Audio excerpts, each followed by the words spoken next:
안녕하세요. 오늘 저희가 함께 깊이 살펴볼 자료는요. 마태복음 13장에 나오는 씨 뿌리는 자의 비유에 대한 한 설교 말씀입니다. 아, 그 유명한 비유 말씀이군요. 네, 맞아요. 예수님께서 바닷가에서 많은 무리들에게 하신 말씀이잖아요. 다들 잘 아시는 내용일 건데요.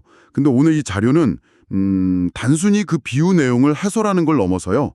신앙의 여러 단계들, 그리고 어떻게 영적으로 성숙해 가는지 이 과정에 대해서 상당히 독특하면서도 뭐랄까 깊이 있는 해석을 제시하고 있더라고요. 아, 일반적인 해설과는 좀 다른가 보네요. 네, 그래서 단순히 아는 것에서 그치는 게 아니라 우리가 말씀을 진짜 듣는다는 것이 과연 뭘까? 그리고 지금 내 마음의 상태는 또 어떨까? 이런 걸 좀 같이 고민해 볼 수 있는 시간이 될 것 같습니다. 자, 그럼 한번 풀어볼까요? 우선 이 비유가 어떤 배경에서 나왔는지부터 좀 짚어보죠. 이 자료 설명을 보면요. 예수님께서 이미 영적으로 좀 변화된 제자들과 함께 계셨던 집에서 나오셨대요. 아, 집에서 나와서 어디로 가셨죠? 바닷가에 앉으셨다고 해요. 근데 이 설정 자체가 의미가 있다는 거예요. 집은 이미 거듭난 상태를 상징하고 바닷가는 아직 세상에 속해 있어서 영적인 변화가 필요한 그 무리들, 군중들을 상징한다고 해석하더라고요. 아하, 장소 자체에 그런 의미를 부여했군요. 흥미롭네요. 그렇죠. 예수님은 배 위에 계시고 무리는 해변에 있는 그런 구도, 마치 하늘나라 복음이라는 씨앗이 이제 막 뿌려질 준비가 된 어떤 영적인 무대 설정 같은 느낌. 네, 그런 그림이 그려지네요. 그리고 이제 그 씨앗이 떨어지는 네 종류의 땅 이야기가 나오죠. 길가, 골밭, 가시떨기, 그리고 좋은 땅. 이 설교는 이 네 가지 땅이 각각 어떤 신앙 상태를 보여주는지 아주 구체적으로 파고들어요. 네, 그렇죠. 첫 번째가 길가인데 말씀의 씨앗이 떨어져도 뿌리를 못 내리고 그냥 없어져 버리는 상태잖아요. 네, 맞아요. 왜 그렇게 된다고 설명하나요? 이 설교에서는 그 이유를 자기 믿음으로 말씀을 듣기 때문이라고 봐요. 이게 좀 핵심적인 표현 같아요. 자기 믿음으로 듣는다. 그게 정확히 어떤 뜻이죠? 좀 더 설명해 주실 수 있나요? 그러니까 자신의 어떤 경험이나 지식 혹은 이미 갖고 있는 생각의 틀 안에서 말씀을 받아들인다는 거죠. 예를 들면, 이 말씀은 나랑은 상관없어 라든지, 내 생각하고는 좀 다른데 하면서 마음밭이 단단한 길처럼 굳어버리는 거예요. 아, 약간 필터링을 거쳐서 듣는다는 느낌이네요. 맞아요. 그렇게 마음 문을 닫고 있으니까 말씀의 진짜 의미를 깨달을 수가 없고 결국 성경에서 새로 비유된 악한 존재가 와서 그 말씀을 그냥 가져가 버린다고 해석하는 거죠. 한마디로 영적인 귀가 닫혀 있는 상태라고 볼 수 있겠네요. 아, 자신의 고정관념이나 주관적인 판단이 딱딱한 길바닥처럼 작용해서 씨앗이 들어갈 틈이 없다는 거군요. 이해가 되네요. 그럼 두 번째, 돌밭은요? 성경에서는 흙이 얕아서 뿌리를 깊게 못 내린다고 하잖아요. 네, 그렇죠. 이 자료는 돌반 역시 자기 믿음과 연결지어요. 마음속 깊은 곳에 뭐랄까 자기 생각이나 자기 확신 같은 게 단단한 돌멩이처럼 딱 버티고 있다는 거예요. 돌멩이처럼요? 네. 그래서 말씀의 뿌리가 더 깊이 내려가지 못하는 상태라는 거죠.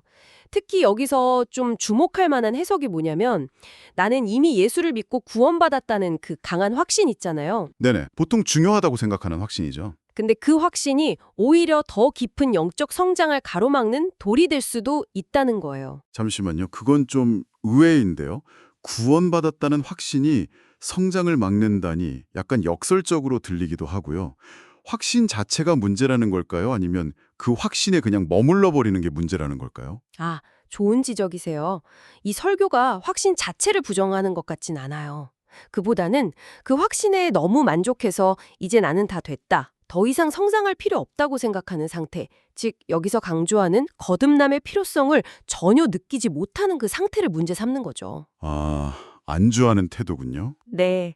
나는 이미 완성형이야 라는 생각이 마음속 돌처럼 작용해서 말씀의 씨앗이 떨어져도 깊이 뿌리 내리지 못하고 그냥 자기 믿음에 기반한 얕은 싹만 잠깐 돋아난다는 거예요. 그래서 환난이나 어려움이 오면 금방 넘어진다고 하죠. 로마서 8장 6절 말씀, 육신의 생각은 사망이라는 구절을 인용하면서 이런 자기 확신에 기반한 안주가 결국 영적으로는 정체되거나 심지어 죽음에 이를 수도 있는 위험한 상태라고 경고하는 대목이 상당히 인상 깊었어요. 스스로 괜찮다고 다 이루었다고 여기는 마음이 오히려 성장을 막는 돌이 될 수 있다.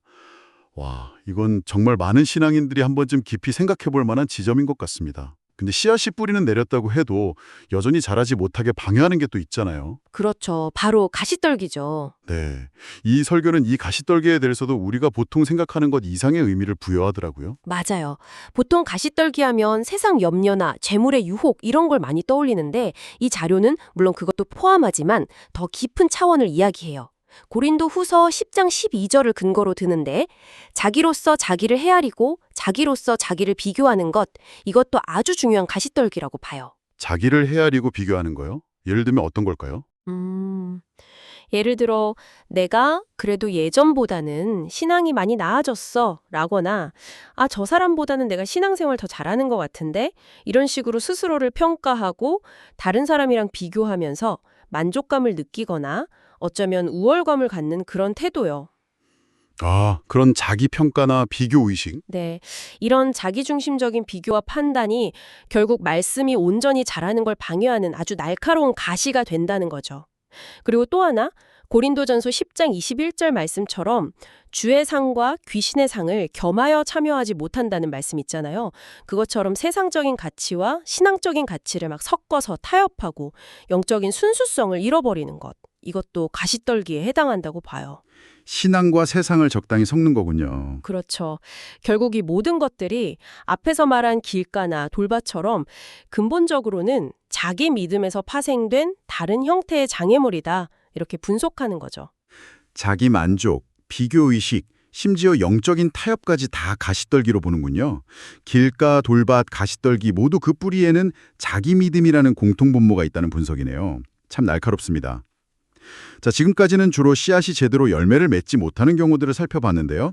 그렇다면 반대로 이 설교에서 말하는 좋은 땅은 구체적으로 어떤 상태를 의미할까요?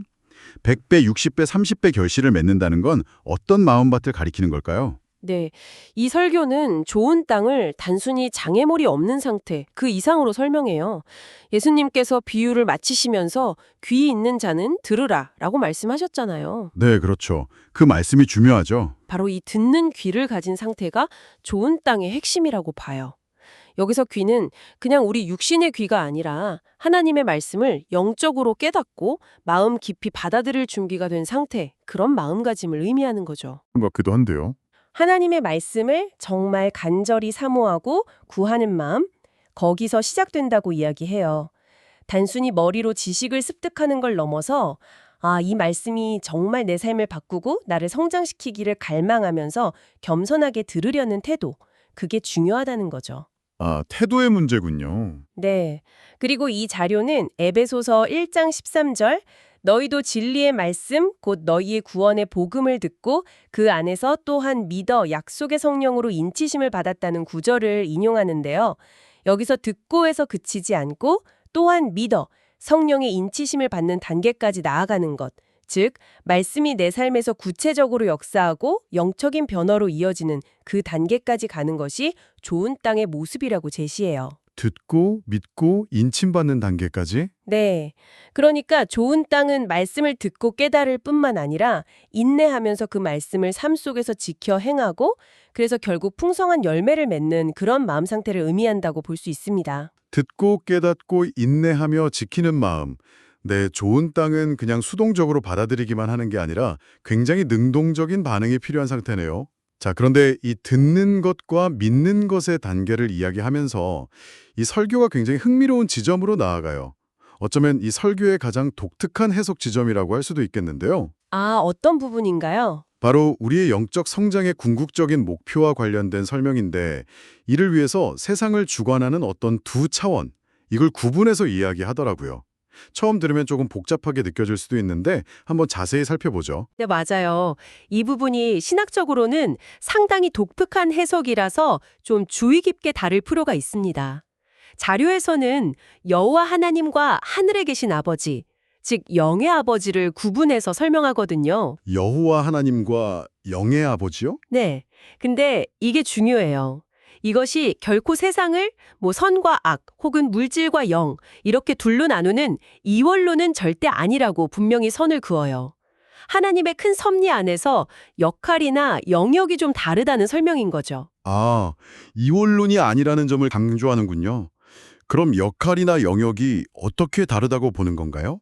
여호와 하나님은 예를 들어 창세기에서 흙으로 사람을 지으시고 생기를 불어넣으셨잖아요. 그것처럼 우리의 육체적인 생명, 그리고 이 땅에서의 삶, 또 율법 같은 것들을 주관하시는 분으로 묘사를 해요. 반면에 하늘에 계신 아버지, 즉 영의 아버지는 우리의 영원과 영원한 생명, 그러니까 거듭남과 하늘나라 시민권, 이런 것들을 주관하시는 분으로 설명하는 거죠. 근거가 되는 성경 구절도 제시하나요? 네, 히브리서 12장 9절을 주요 근거로 들어요. 육체의 아버지가 우리를 징계하여도 공경하였거든 하물며 모든 영의 아버지께 더욱 복종하며 살려 하지 않겠느냐.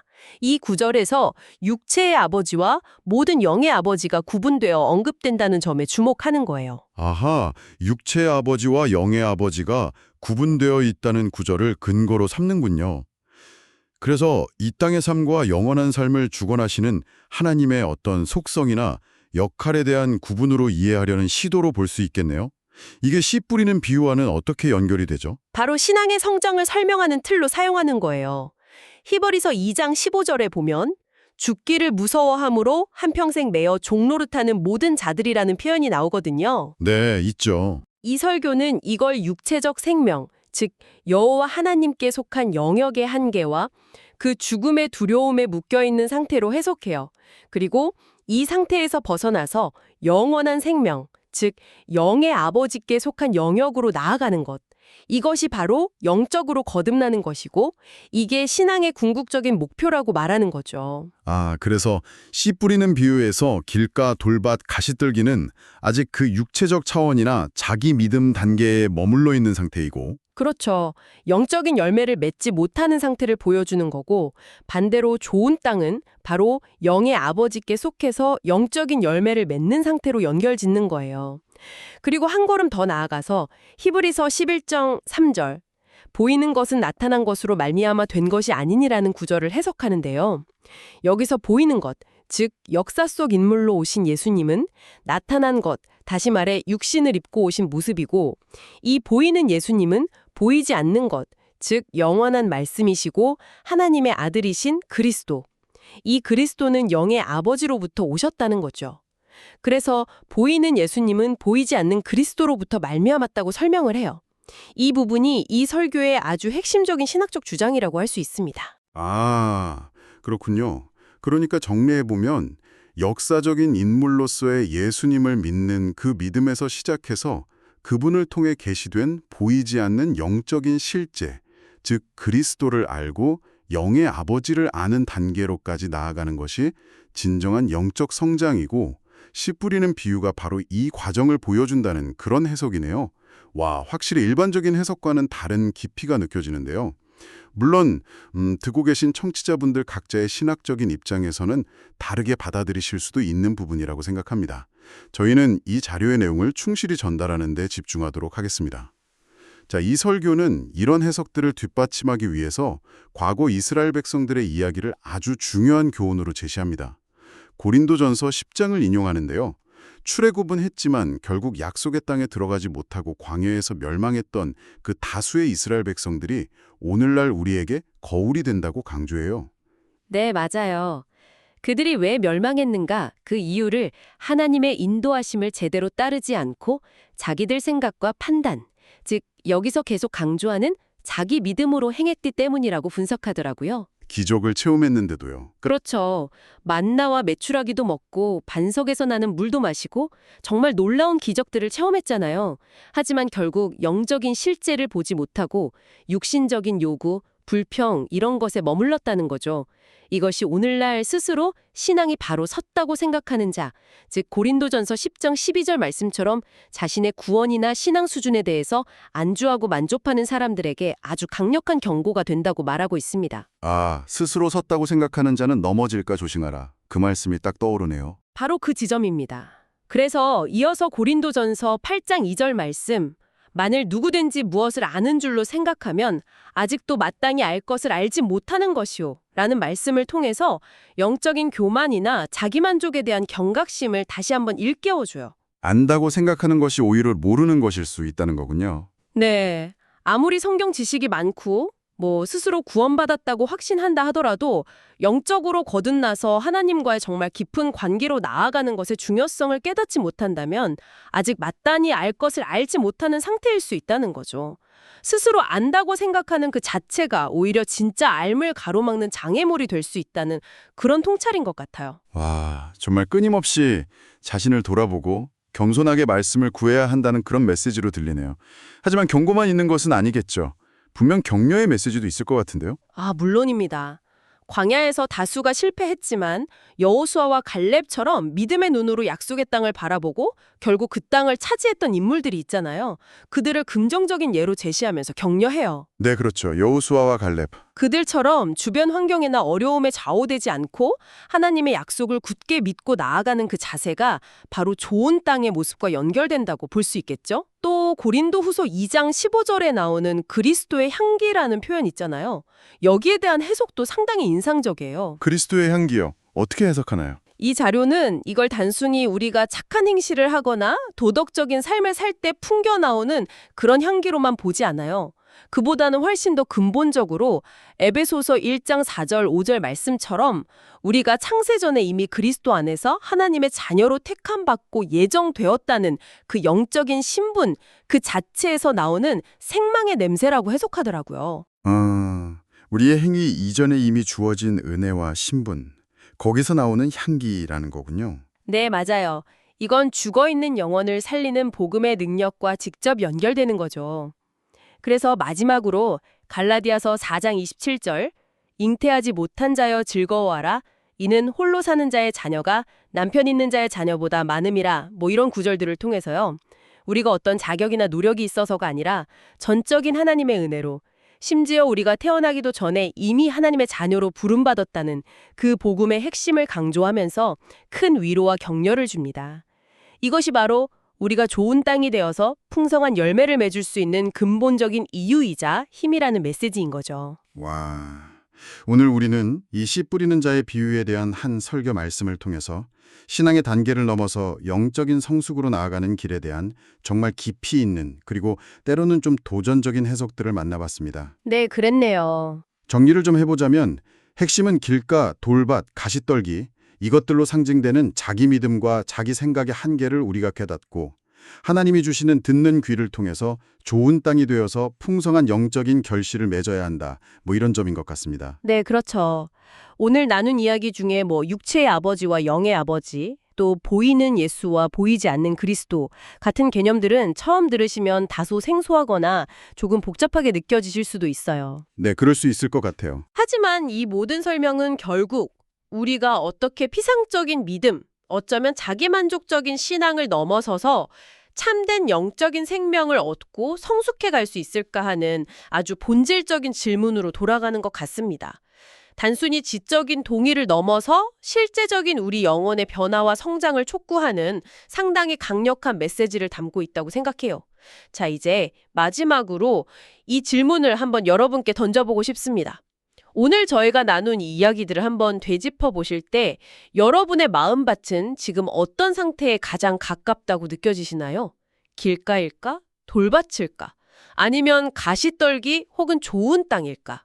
그리고 여러분에게 있어서 진정으로 듣는 귀를 갖는다는 것은 어떤 의미일지, 또 어떻게 하면 그 귀를 더욱 활짝 열어갈 수 있을지 한번 깊이 생각해 보시는 시간이 되시면 좋겠습니다. 네, 오늘 이 깊이 있는 탐구에 함께 참여해 주신 여러분 정말 감사합니다. 각자의 자리에서 오늘 나눈 이야기들을 찬찬히 곱씹어보는 그런 시간이 되시기를 바랍니다. 저희는 다음 시간에도 여러분의 지적인 여정에 도움이 될 흥미로운 자료로 다시 찾아뵙겠습니다.